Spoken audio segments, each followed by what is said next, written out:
Saudara Shalom. Puji Tuhan, haleluya. Saya dikasih tema seperti apa yang di sebelah itu. Marilah kita menuai, ladang sudah menguning. Mari kita baca Yohanes pasal 4 ayat yang ke-35. Yohanes pasal 4 ayat yang ke-35. Kita baca bersama-sama saudara. 1, 2, 3. Bukankah kamu mengatakan 4 bulan lagi tibalah musim menuai? Tetapi aku berkata kepadamu, lihatlah sekelilingmu dan pandanglah ladang-ladang yang sudah menguning dan matang untuk dituai. Saudara, Rick Warren, penulis buku The Purpose Driven Life, pernah berkata begini. Menjangkau jiwa itu bukan untuk memenuhi gereja, saudara. Kalau hanya sekedar memenuhi gereja, buatlah gereja 1x1 pasti penuh. Ya kan? Suami, istri, anak, penuh sudah. Tetapi dia berkata, menuai jiwa adalah ketika jiwa di balik gereja itu masih ada. Jadi sejauh di balik gereja itu masih ada jiwa-jiwa yang perlu dituai. Sejauh itulah penginjilan diadakan. Ya memang saudara, gak mungkin gereja ini akan penuh kalau tidak menjangkau jiwa. Ya kan? Kecuali kalau Anda mau pindahin gereja orang. Gitu kan? Itu yang terjadi sekarang kan. Penginjilan gak ada, gerejanya penuh. Dari mana? Dari gereja orang. Saya percaya gereja ini gak seperti itu. Ya. Memang betul gereja hanya bisa penuh apabila orang-orang yang di gereja itu memberitakan Injil. Tetapi ingat saudara, memberitakan Injil menjangkau jiwa bukan karena supaya gereja penuh. Sebab kalau gereja ini sudah penuh lalu gimana? Berhenti memberitakan Injil? Ingat di luaran sana saudara masih banyak orang yang belum mengenal Tuhan, yang perlu dijangkau.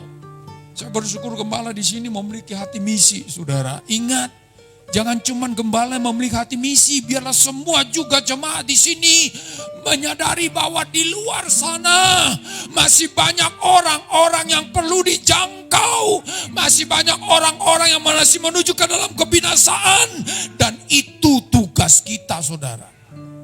Bukan tugas gembala saja. Saudaraku yang saya kasih dalam Tuhan Yesus Kristus, itulah sebabnya ayat ini berkata kepada kita dengan jelas. Hari ini adalah hari penuaian itu saudara. Ada banyak alasan bagi orang seperti dikatakan di sana.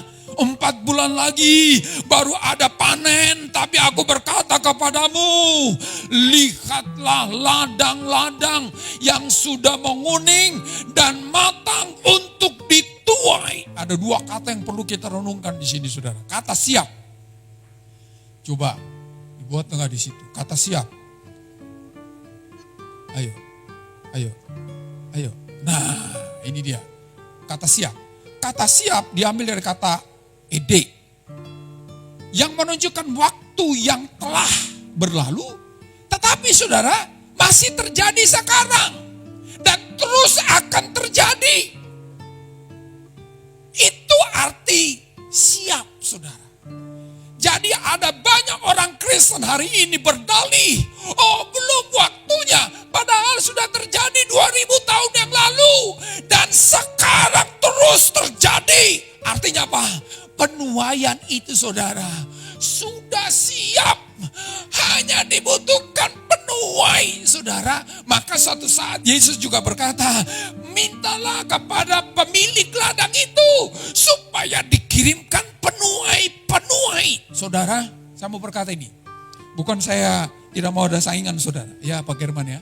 Saya tidak suka saudara apa-apa jadi pendeta. Artis pendeta. Kuli pendeta. Penjahat pendeta. Apalagi saudara, PNS pendeta. Saya bukan karena takut ada saingan saudara, bukan. Kalau semuanya jadi pendeta jadi apa saudara? Coba, semua jadi pendeta. Pendeta jadi apa? Jadi banyak. Makanya berantem. Iya kan? Habis ketemu pendeta. Di mana-mana pendeta. Ya berantem saudara. Itu sebabnya lihat keluar. Cari keluar. Di gereja ini gak membutuhkan Yesus lagi. Butuh ya Pak Gembala ya? Gak butuh lagi. Tapi di luar sana. Udah mateng katanya saudara. Udah siap.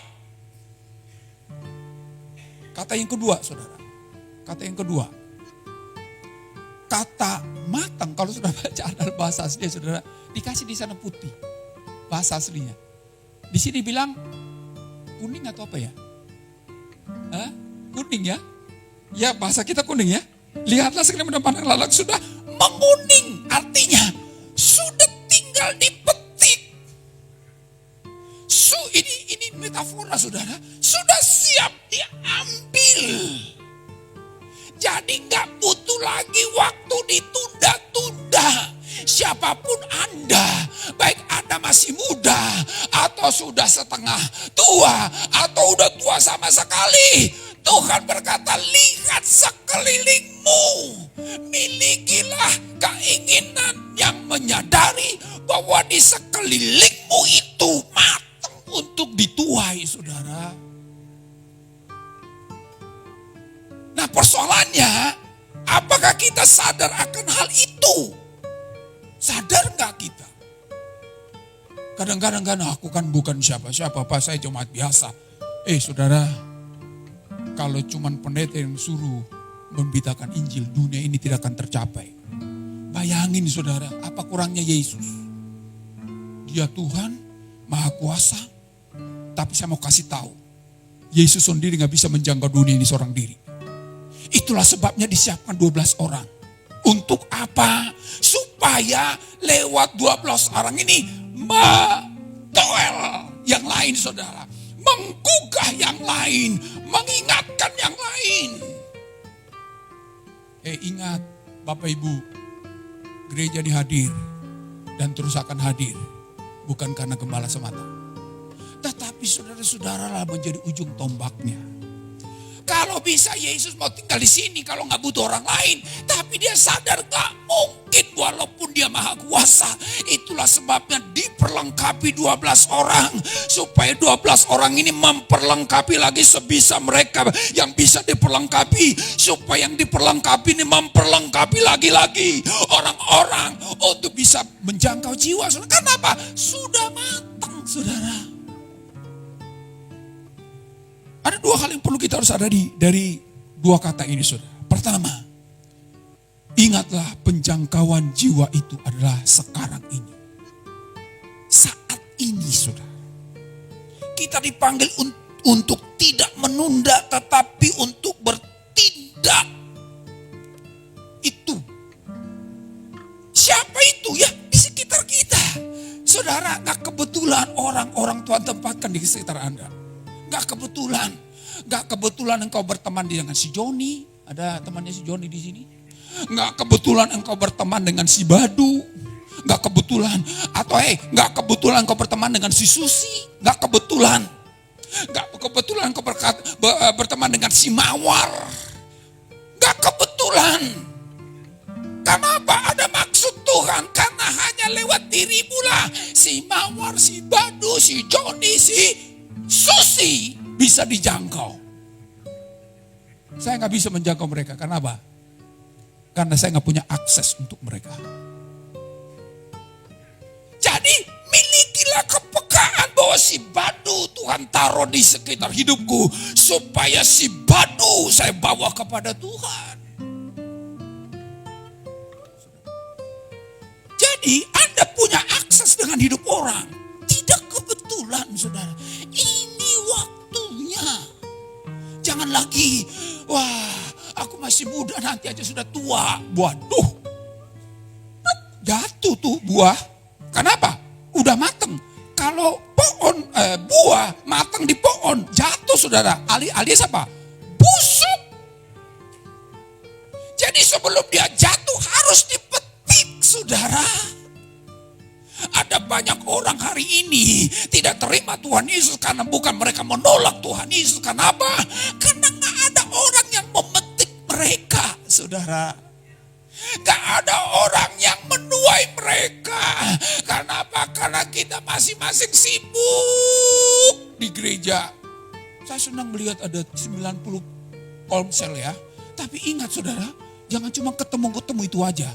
Pikirkan siapa orang lain yang perlu saya bawa di komsel ini yang harus mengenal Tuhan Yesus. Ya memang senang kita bertumbuh dalam kebenaran firman Allah. Kita bertumbuh dalam karakter kita menjadi orang Kristen yang lebih baik.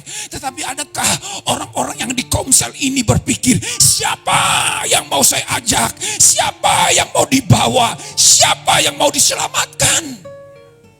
Percuma ada komsel kalau tidak ada target untuk itu, saudara. Salah saudara, ketemu, ya aku diberkati dengan kesaksianmu bro. Waduh, aku udah sebenarnya mau kehilangan harapan. Tetapi dengan kesaksian aku bangkit lagi. Puji Tuhan, haleluya. Tapi tanyakan dirimu, hai kelompok komsel. Adakah orang lain yang bertambah yang saya bawa ke komsel ini? Mungkin kalau gereja dia alergi saudara, kenapa? Nggak ada salib di sini ya. Karena ada kiri kanan ada setan katanya, jadi takut mereka. Kok gak ada yang ketawa ya? Ya kan gitu. Ada kiri kanannya setan katanya kalau ada salib. Jadi mereka takut. Tapi kalau dibawa ke komsel saudara, ada orang yang dikenal. Ada orang yang memang menerima dia. Kenapa Mahatma Gandhi tidak jadi Kristen saudara? Padahal sudah di ujung penyerahan dirinya kepada Tuhan. Kenapa? Nggak ada orang yang membawa dia. Justru orang menolak dia. Karena dia bukan bule, saudara. Tapi kalau kita ajak orang datang ke dalam sebuah kelompok yang mereka pikir adalah orang-orang yang menerima saya dengan nyaman, memberikan tangan terbuka kepada saya, orang itu akan suka, saudara. Makanya kalau beritakan Injil, jangan bawa-bawa gereja, saudara. Kenapa? Gereja itu identik dengan salib. Di salib itu ada 2 setan dan gentayangan. Mereka takut, saudara. Sekaranglah waktunya jangkau jiwa, saudara. Bukan besok. Bukan 1 bulan yang akan datang. Bukan nanti ketika kita sudah tua. Kalau masih ingat, saudara. Kalau kelupaan, keburu mati, lalu dikubur. Lalu Tuhan berkata, mana janjimu nak? Apa itu Tuhan? Katanya bawa jiwa. Sorry, udah keburu mati Tuhan. Dituntut bukan sampai liang kubur dituntut saudara. Sampai di akhirat dituntut. Kalau liang kubur mah di sini selesai. Sampai di akhirat dituntut. Mana janjimu? Apa itu Tuhan? Katanya mau jiwa. Udah keburu mati Tuhan. Jangan sampai jawaban itu kita perdengarkan sama Tuhan. Kalau gitu, aku matiin aja kau sekalian katanya. Waduh, repot saudara. Udah mati dimatiin lagi. Wih, ngeri kali. Udah mati dimatiin lagi. Sudah tahu ada kematian yang kedua? Ingat saudara. Yang kedua saudara. Hal penting dari ayat yang kedua. Jiwa yang mau dijangkau itu sudah siap. Itu arti matang saudara. Itu arti menguning. Jadi kalau ada petani, padinya sudah menguning, dibiarin begitu aja. Ini orang sedeng saudara. Dan saudara tahu, mohon maaf. Saya takut nanti pulang ini gak bisa pulang. Orang-orang Kristen yang membiarkan panennya begitu saja di sawah adalah bukan saya loh ya. Bukan saya. Tapi lihatlah petani. Petani dimanapun. Tidak ada yang sedeng saudara. Kenapa? Karena dia tahu ini waktunya menuai. Kenapa? Udah mateng saudara. Jadi kalau Anda biarkan temanmu bergentayangan dengan perilakunya, ingat mereka mau dijangkau. Karena gak ada orang yang mengingatkan mereka. Gak ada orang yang menuntun mereka. Siapa itu? Bukan saya, karena itu bukan teman saya. Jadi kalau ada bapak ibu, anakmu belum dijangkau, jangan serahkan ke pendeta. Karena pendeta gak tahu karakter anakmu. Kalau suamimu mau dijangkau, istrimu mau dijangkau, jangan kasih ke ketua PKS. Karena ketua PKS gak tahu siapa suamimu atau istrimu. Tapi perjuangkan dia di hadapan Tuhan. Karena itu adalah panenmu. Bukan panen gembalamu, bukan.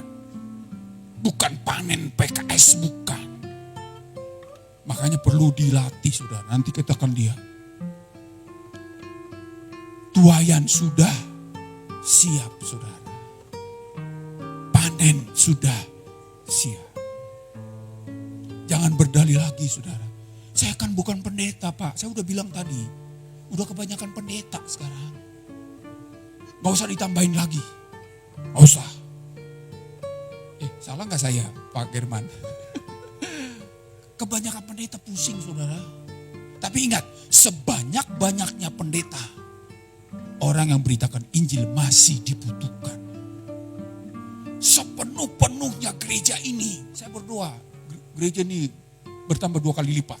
Tapi ingat, sekalipun 2, 3, 4 kali lipat, tetap jiwa harus dijangkau.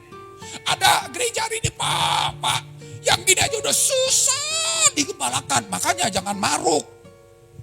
Tetap jangkau jiwa. Kalau di sini udah penuh, kasih tetangga. Wih, ada yang berpikir begitu nggak? Oh, nggak ada pendeta yang begitu. Nggak ada saudara. Makanya satu kebaktian sampai 10 kali ibadah. Dipaksain saudara. Nggak tahu itu betul-betul dalam menjaga jiwa apa itu Pak Gerwan. Kan begitu. Ini aja udah pusing Pak. Bagaimana mengelola sebanyak ini? Gak usah lagi beritakan Injil. Ingat, sebanyak apapun anggota jemaat di satu gereja, lebih banyak masih di luar sana. Yang perlu dijangkau. Temanmu kah itu, saudaramu kah itu, kolegamu kah itu. Yang di samping kirimu di kantor kah itu. Makanya saudara, supaya kita menjadi penjangkau jiwa, apa yang harus kita lakukan? Pertama, milikilah kepekaan terhadap kebutuhan jiwa-jiwa di sekitar Anda. Itu kalau kita mau bergerak. Milikilah kepekaan. Ingat saudara, memang kita tidak memberitakan kekristenan. Bukan. Nggak usah berdebat dengan orang. Akan habis kita dimakan. Kalau kita berdebat langsung dibilang, coba jelaskan Tritunggal. Mampus lah udah. Pendeta aja susah jelasinnya, apalagi jemaat biasa. Jadi gak usah bicara tentang gereja, tentang Tritunggal, tentang apapun yang menjadi dogma. Tapi berilah perhatian, kepedulian, kasihmu yang engkau terima dari Tuhan. Sebagai wujud nyata engkau peka bahwa mereka juga membutuhkan kasih, membutuhkan perhatian, membutuhkan lawatan Tuhan. Bukan gereja. Mereka gak membutuhkan gereja saudara. Karena mereka bukan Kristen. Nah kristenkan dulu, baru gereja. Nah ini belum apa-apa dibawa ke gereja. Saudara, banyak lihat gak yang berkunjung ke gereja? Gak Kristen-Kristen tuh. Di gereja yang selayani saudara, anak-anaknya punya baby sister. Nah ini malasnya orang tua sekarang ini. Apa-apa baby sister, mohon maaf. Ke gereja pun baby sisternya dibawa. Saya kaget juga, ada yang kerudungan. Ternyata yang dibawa adalah baby sister jemaat itu. Udah bertahun-tahun ikut ke gereja. Gak pernah Kristen itu. Ya enggak saudara. Mereka gak membutuhkan gereja saudara, enggak. Jadi jangan apa-apa bawa ke gereja. Apalagi kalau ada nasi bungkusnya. Wah mau, senang mereka itu saudara. Iya kan? Apalagi kalau ada amplopnya. Wah senang itu. Tapi Tuhannya gak mau, duitnya mau saudara. Tapi tuntun mereka. Bawa mereka kepada kasih Tuhan. Milikilah kepekaan. Siapapun dia saudara. Mungkin dia punya banyak duit, bukan duitnya yang membawa dia kepada sorga. Mungkin dia pintar, bukan kepintaran dia membawa dia kepada keselamatan. Tetapi kasih Kristus yang kau sudah alami, bagikan itu. Nggak usah datang kepada dia dan berkata, saudaraku, Yohanes 3:16 berkata, karena kasih karunia Allah, karena apa? Oh, jadi lupa saya. Karena begitu besar kasih Allah akan dunia ini, sehingga ia mengaruniakan anak yang tunggal, supaya barang siapa percaya kepada dia binasa, melainkan beroleh hidup yang tahu, katanya. Kenapa mereka gak butuh itu, saudara? Mereka butuh, mereka diperdulikan. Mereka butuh, mereka diterima. Mereka butuh, mereka dimengerti. Setelah hal-hal itu didapat, beritahulah Yohanes 3 ayat 16. Belum apa-apa bawa Alkitab. Saudaraku, kalau saudara gak mau dengar Alkitab, binasa lu. Wah, cari perang itu, saudara. Tapi ungkapkanlah kasihmu kepada dia, wujud nyata engkau peka dengan kebutuhan. Punya teman ini ya? Punya teman ya? Gak kebetulan sudah Tuhan tempatkan temanmu itu dalam kehidupan. Pernah engkau peka akan kebutuhan rohaninya? Sehebat apapun dia, saudara. Paling tidak, engkau memahami pergumulannya apapun itu. Setiap orang pasti punya pergumulan, saudara. Walaupun itu yang paling ganteng sekalipun. Yang rasanya perempuan sekarang berkata, kayaknya orang ini gak ada masalah ya. Ada, saudara. Ada. Makanya kalau engkau punya teman ganteng, saudara, punya akses dalam hidupnya, jadikan dia jadi target, saudara. Karena engkau punya akses, engkau punya hubungan dengan dia. Yang kedua, saudara, bagaimana kita bisa menyikapi ayat itu tadi? Milikilah komitmen untuk terlibat. Jangan cuma peka, tapi gak ada tindakan, gak ada aksi. Punyalah komitmen Tuhan. Si Joni, aku tuntun kepadamu. Tuhan, si Badu belum percaya Yesus. Tuhan, si Mawar masih jauh daripadamu. Aku mau Tuhan pakai aku untuk menjangkau dia. Itu yang kedua, saudara. Jangan, iya ya dia belum kenal Tuhan. Iya ya dia masih brengsek. Iya ya masih mabuk. Iya ya masih ganja. Iya ya masih narkoba. Gak cukup, saudara. Satu saat dia juga pasti akan binasa kalau tidak ada orang yang menyentuh hidupnya, saudara. Jadi harus ada komitmen Tuhan.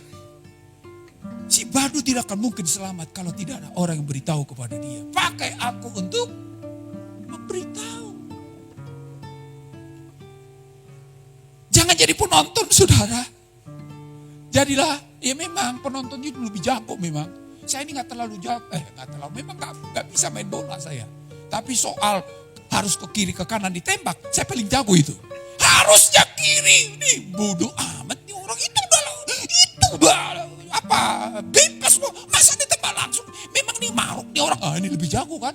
Padahal kalau saya di situ, boro-boro mau nendang, mau ngoper juga gak bisa. Memang penonton itu lebih hebat, saudara. Makanya itu yang saya berantem sekarang, si namanya Toel.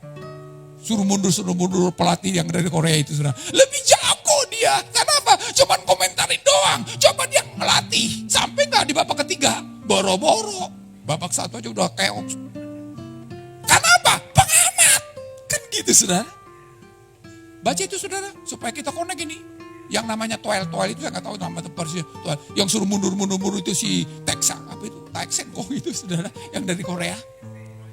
Taeyong gitu ya. Estelar, saudara.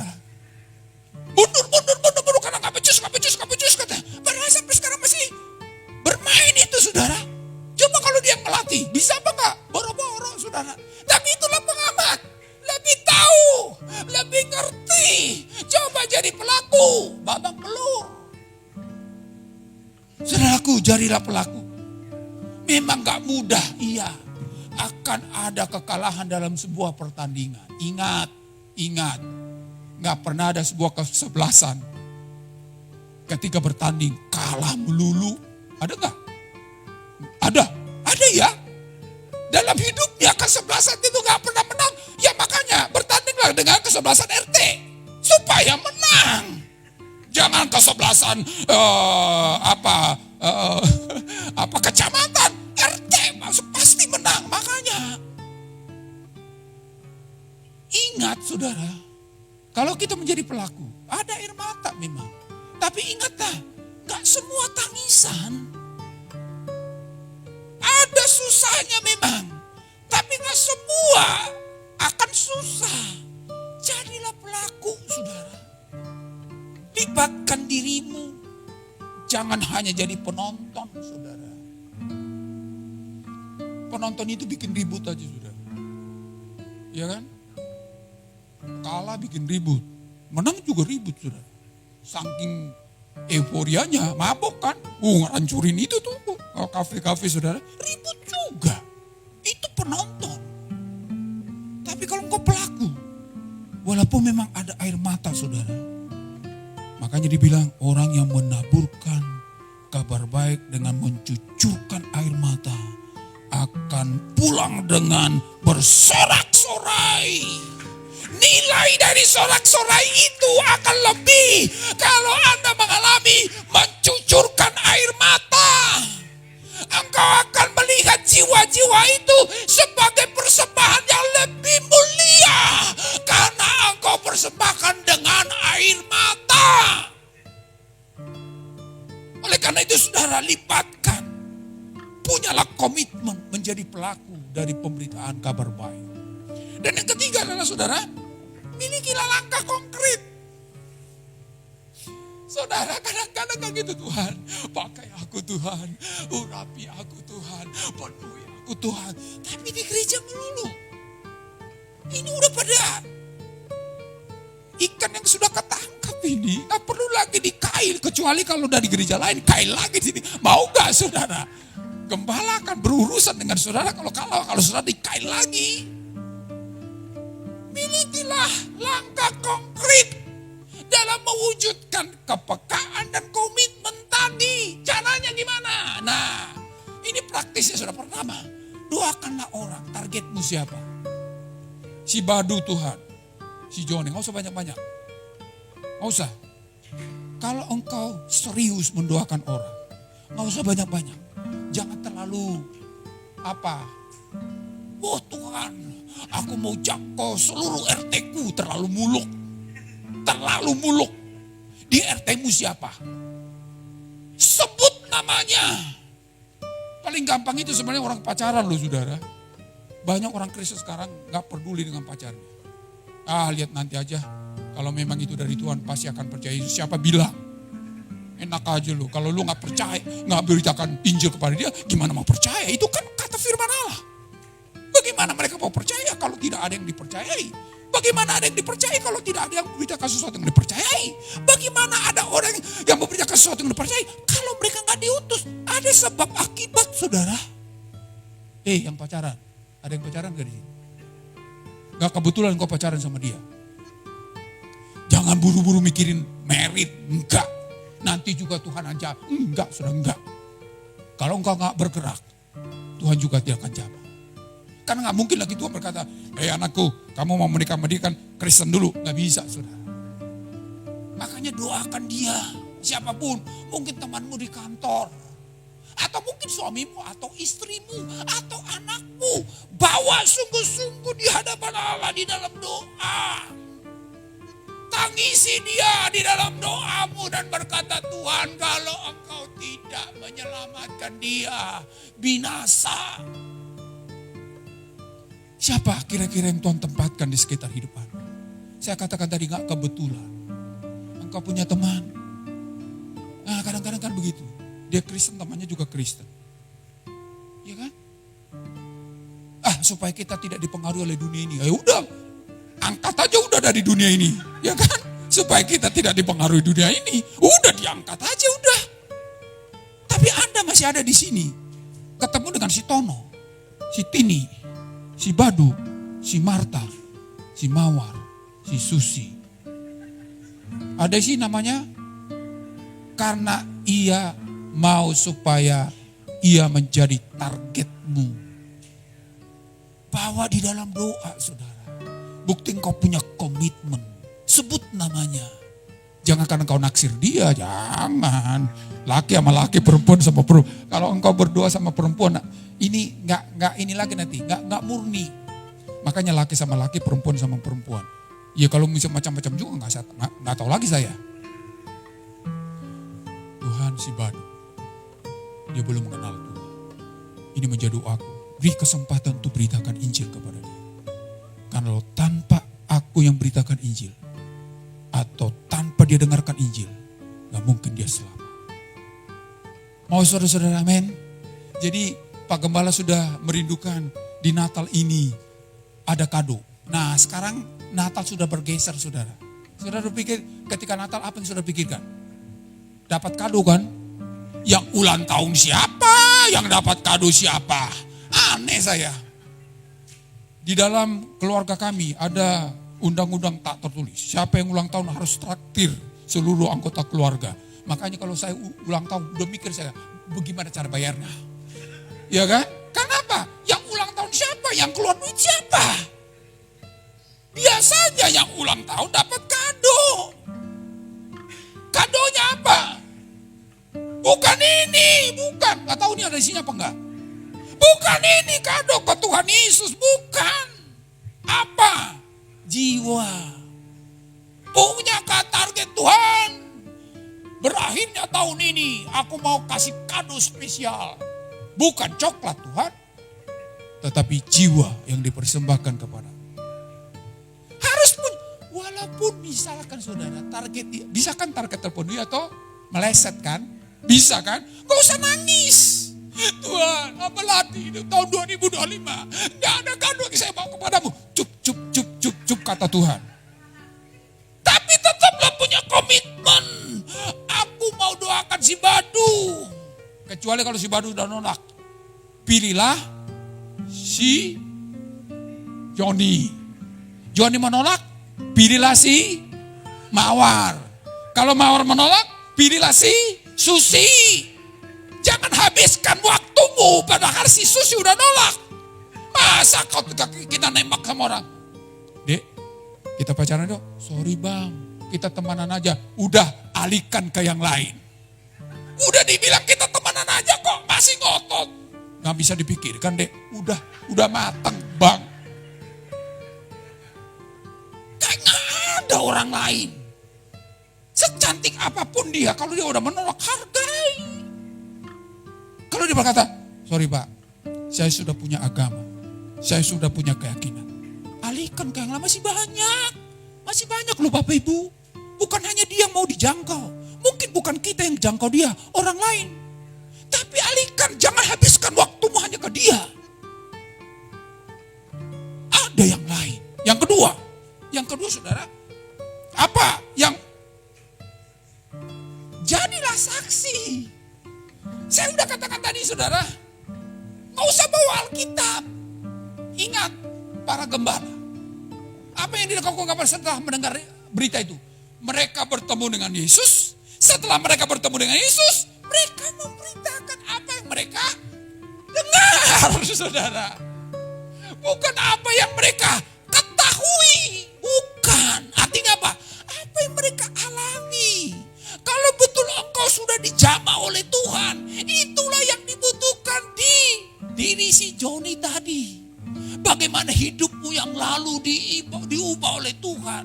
Lalu ingat, kalimat selanjutnya ketika orang-orang itu mendengar apa yang dikatakan oleh para gembala. Maka semua mereka heran. Kenapa? Karena ini para gembala ini yang memberitakan kesaksian hidup mereka. Jadi kalau engkau membagikan hidupmu dan itu dilihat oleh orang lain dan betul, gak ada yang bisa bantah saudara.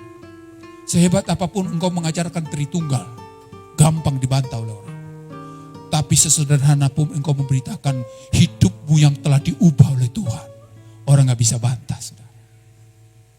Makanya alami Tuhan itu terlebih dahulu. Apakah kau sungguh sudah diselamatkan? Itu yang perlu dibagikan. Sampaikan. Bro, kayaknya kamu lagi murung nih. Iya nih, lagi banyak pergumulan. Kebanyakan kita bereaksi apa? Lu sih, gak becus hidupnya. Udah lari dia saudara. Udah kebentur bata, dibenturi lagi dengan tangganya. Lari saudara. Jadi gak kebetulan dia ngeluh. Dia curhat saudara. Bagikan pengalamanmu dengan Tuhan kepada dia. Dan itulah yang dibutuhkan. Jadilah saksi. Bukan jadi pendeta, bukan. Sekali lagi, kalau Bapak Ibu pendeta, saya tambah saingan. Oh enggak. Bukan, terlalu banyak pendeta. Tetapi jadilah saksi saudara, dimanapun. Yang ketiga terakhir saudara, bergabunglah, saya percaya di gereja ini Anda dilengkapi untuk beritakan Injil. Bergabunglah dengan program yang dibuat oleh gereja ini dalam rangka menjangkau jiwa. Jangan cuma protes apa-apa. Kadang-kadang kan begitu, apa nih gereja? Dikit-dikit ini, dikit-dikit. Enggak usah. Libatkan dirimu kepada program yang dibuat oleh gereja ini dalam rangka menjangkau jiwa. Jangan mungkin saudara kalau kita sendiri agak takut-takut ya. Tapi dengan bersama-sama dengan teman-teman yang lain, saudara-saudara yang lain, kita dikuatkan dan saling menguatkan untuk menjangkau jiwa. Dulu saudara, waktu pertama kali saya bertobat di zamannya LPMI saudara. Kami disuruh pergi untuk menginjil. Dan bagusnya saudara, dibuat berdua menginjil orang. Supaya apa? Kalau satu udah mulai udah kacau langsung omongannya dibantu sama teman. Artinya ada saling menguatkan saudara. Jadi libatkan dirimu di gereja ini dalam rangka menjangkau jiwa. Jangan cuma penonton di gereja ini saudara. Jangan. Jadilah pelaku penjangkau jiwa di gereja ini. Apapun program yang dibuat gereja ini dalam menjangkau yang masih di luar sana. Libatkan diri kita. Itulah yang membuat Tuhan tersenyum saudara. Bukan ketika engkau kasih persembahan, bukan. Walaupun persembahan itu perlu juga saudara. Kalau nggak ada persembahan lampu ini nggak akan nyala. Tapi bukan persembahanmu yang paling dibutuhkan oleh Tuhan di Natal ini. Tapi persembahkanlah jiwa-jiwa baru. Katakan kepada Tuhan, Tuhan tahun ini di Natal ini saya bawa si Badu, saya bawa si Joni, saya bawa si Mawar, saya bawa si Susi. Betapa sorga bersorak saudara. Sorga memberikan paduan suara lebih daripada ketika para gembala berkata, kemuliaan bagi Allah di tempat yang maha tinggi. Oleh karena itu saudara, inilah waktunya untuk menjangkau jiwa. Karena jiwa sudah matang untuk dituai. Punyalah komitmen untuk menjangkau mereka. Libatkan dirimu untuk menjangkau dia. Dan punyalah langkah konkret untuk menjangkau mereka. Saudara mau amin? Mari kita berdoa.